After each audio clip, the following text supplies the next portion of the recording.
여러분 안녕하세요. 저는 리뷰하는 토끼입니다. 만나서 반갑습니다.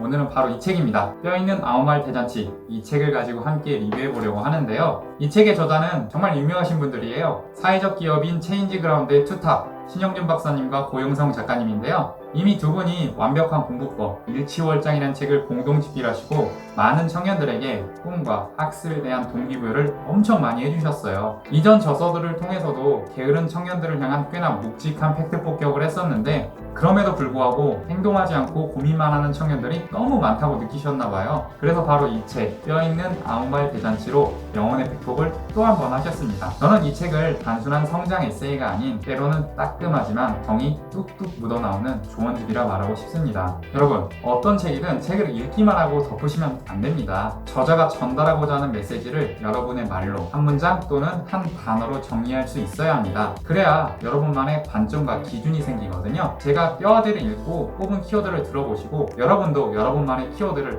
뽑아보시기 바랍니다. 제가 뽑은 이 책의 키워드 바로 실력 양성입니다. 본문 곳곳에서 실력과 공부에 대해 강조한 부분이 참 많았습니다. 여러분들도 실력 양성이 중요하고 매우 필요하다는 건 공감하시죠? 자, 그렇다면 실력 양성을 왜 해야 할까요? 여러분은 왜 실력 양성이 필요하다고 생각하시나요? 책을 읽으면서 저는 행복한 삶을 위해 실력 양성이 근본적으로 필요하다고 생각했습니다. 단언컨대 일을 빼놓고는 우리의 삶을 말할 수는 없습니다. 굳이 일하지 않아도 걱정 없이 생활이 가능한 아주 극소수의 사람을 제외하면 사람들은 정규 교육과정을 마치고 나서 어떤 형태로든 반드시 경제활동을 하게 되어 있습니다. 이때 바로 중요한 것이 실력이라고 저자들은 말하는데요. 경제활동 경험이 있으신 분들이라면 잘 아실 겁니다. 하는 일에 자신이 없다면 하루하루 출근하는 것 자체가 굉장히 고역이라는 것을요. 원래 출근하는 게 진짜 힘든 건데 일도 자신이 없다면 더 지옥 같겠죠? 뼈있는 아무 말 대잔치에서 행복한 삶을 위해 실력을 키워 일을 잘해야 한다고 거듭 강조합니다. 자, 그렇다면 일을 잘한다,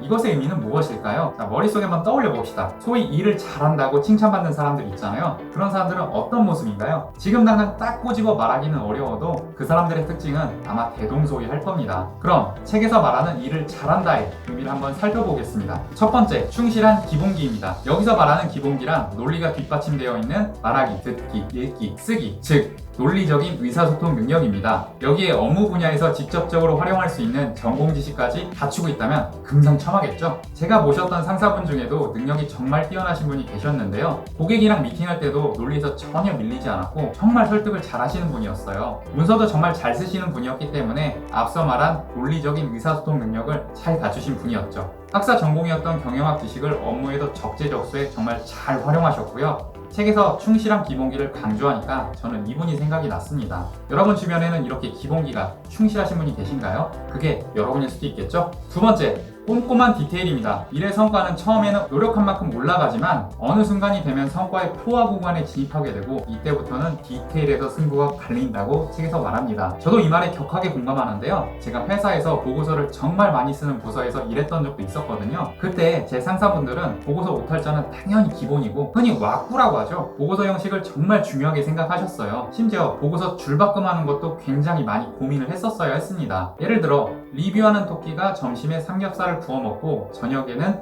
중국 요리를 배달시켜 먹었다. 이게 보고서 내용이라고 가정해 봅시다.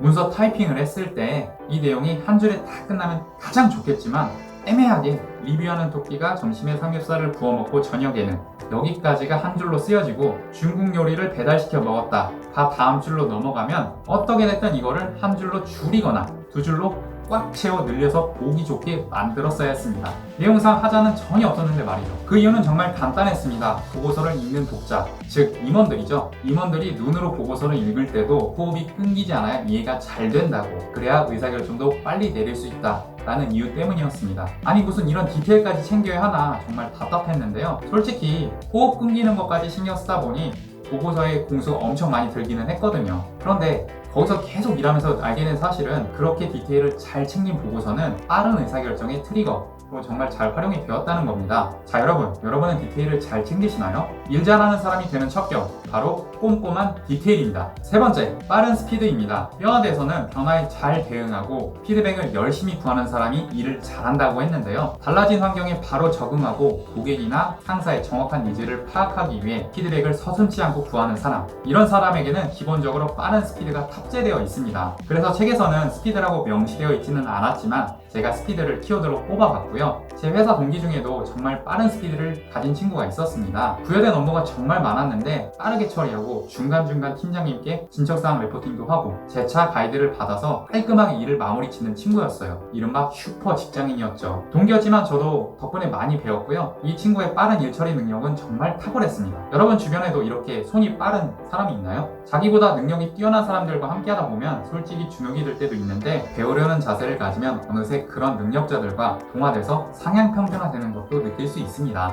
주변에 이렇게 유능한 사람이 있는지 눈을 크게 뜨고 한번 찾아보세요. 학창시절 엄친아 같은 사람 아마 꼭 한 명은 있을 겁니다. 뼈아대 리뷰 영상 1편에서는 제가 생각하는 뼈아대의 키워드와 일 잘하는 사람의 특징에 대해 함께 살펴보았습니다. 리뷰 영상 2편에서는 실력을 키우는 방법과 뼈아대를 읽고 행동에 옮길 만한 저만의 실천사항을 말씀드리겠습니다. 자, 그럼 안녕!